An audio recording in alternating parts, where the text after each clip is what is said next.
I've said time and time again, I think Jordan Peterson is the modern representation of the father archetype that's lacking within our culture, that a lot of young men are craving.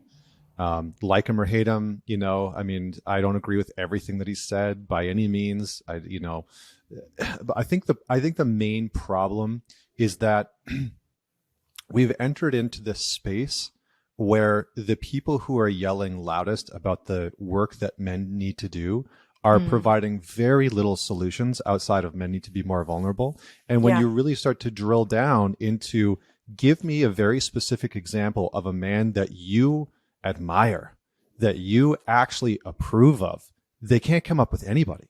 Like they just, there's just this kind of undercurrent of wounding and pain towards men in the masculine that is so baked into some people's psyche and identity and way of being that there's no real discourse around, well, maybe men and women are different, and maybe how we heal and maybe how we move through things and maybe how we process things is different. And maybe we actually need to be hearing different messages right now.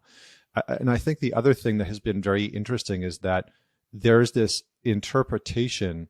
I mean, the video that I put out about Andrew Tate, it was so interesting because, and any time that I talk about Jordan Peterson, to just mention their names is to elicit vitriol and backlash. I mean, I'm not even talking about agreeing with their sentiment. And what's interesting is the Andrew Tate video, I didn't even talk about whether I liked him or not. I didn't talk about my opinion about him. I didn't talk about whether I agree with anything that he says. I didn't even venture into any of that territory. I simply said, let's talk about why Andrew Tate and why he's become so prominent right now. And I think the challenge is that our culture has become so polarized that we can't even have very simple and civil discourse about things that matter. And people are so reactive, which is the shadow, right? Yeah. It's the shadow within us. And, Jung talked about the shadow being one of the most important things that we need to deal with in our life, and the sort of first step in individuation or a sense of wholeness or a sense of self, reckoning. And what's challenging is that I think that the internet has made it possible for us to cast and have a much bigger shadow. It's made it much more possible for us to just react and sort of spew our stuff onto other people very unconsciously and not really knowing it and feeling very righteous and justified in our commentary. And so, one of the things that I've talked about is how, not only are men in our modern society in decline, but there is this huge vacuum of healthy male role models. A young man who is growing up in a household, right? 1 in 4 children are going to grow up without a father figure in the house. Now, the data shows us that for young girls, that's actually not as damaging as it is for young men. In fact, most young women are going to sort of get through that we can talk about psychologically and whatnot, but they're going to get through that in their education and their health and whatnot. Much like a young girl would if she had both parents present. But a young boy is really going to struggle. And the research shows that. And so a young boy can grow up in a household without any father figure. And then he can enter into the education system where it's like 2% of kindergarten teachers are male. And I think it's 27 to 32%, depending on where you are, Canada, the United States, 27 to 32% of teachers within grades 1 to 12 are male, right? The teacher population in universities is dropping in a staggering rate. The amount of young men going to university and graduating from university or college is dropping at a staggering rate. And so you can literally be a young boy, grow up in your family, go to school, graduate from high school, go to college, graduate from college, and come into contact with very, very, very few elder men.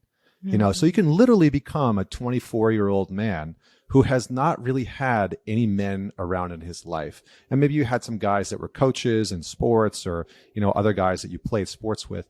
So there's just this sort of vacuum of male mentorship and mature masculinity. And I think we underestimate how important modeling is for young boys. We really learn a lot by modeling what it looks like to be a man and to be grounded in our masculinity and what we should be doing with our anger. That's one of the most important attributes that a father brings to the table, is how a child deals with risk and how a child, sort of self-regulates, especially with young boys. So I know that's a lot in there, but I think what I'll end with is that when we have this conversation socially about how to support men, what men are going through, what young boys are going through, it's often listened to through the lens of, well, if you're talking about young boys and young men, then you don't care about women, or you don't care about this minority, or you don't care about this other group. And that's not true. That's a false dichotomy, right? We can talk about men and still care about women. And I think that we need more of these conversations, because to have a wildly huge population of men who aren't dating, aren't going to school, are living at home, aren't entering into the workforce is not good for society and culture. And I think the last thing that I would say is, who likes emotionally intelligent, well-rounded, successful men? Women do.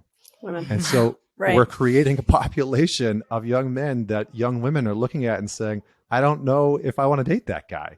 And that guy is feeling that and being like, well, I don't know if culture and society has set me up to be a success, to really enjoy and like who I am. So, all right, I'm going to pause there because I just said a whole bunch of stuff. Like, I got so much we could go on. Yeah, but and not only what you're saying about, like, yes, these are attractive men to be in relationship with and partner with, but also if you look at who are in the leadership positions in government and in these structures, they are some of these, really, I would say, wounded men who have sort of disassociated from their hearts and their souls as a survival mechanism. But we have to care about, like, men are half the population. So if men are hurting, that is impacting all of us. And I would say that a lack of leadership and a lack of healthy models of masculinity, as you're speaking to, is really, from my perspective, at the core of, like, the majority of our societal struggles right now. Yeah. I mean, I think a lot of young guys who enjoyed the sort of basic principles and tenets that somebody like Jordan Peterson were putting out, right? I mean, maybe he's saying a little bit more radical stuff now, but when he first started talking, he wasn't saying anything wild and crazy. He was saying, like, go make your bed, like, dress nicely, take care of your body. And young men were eating this up because there's such a vacuum of order and structure in young men's lives, that when they heard simple things like, yes, that's what I've been struggling with, is the simple act of making my bed and keeping my room clean, and letting that be a representation of who I am, and letting that sort of embody who I am.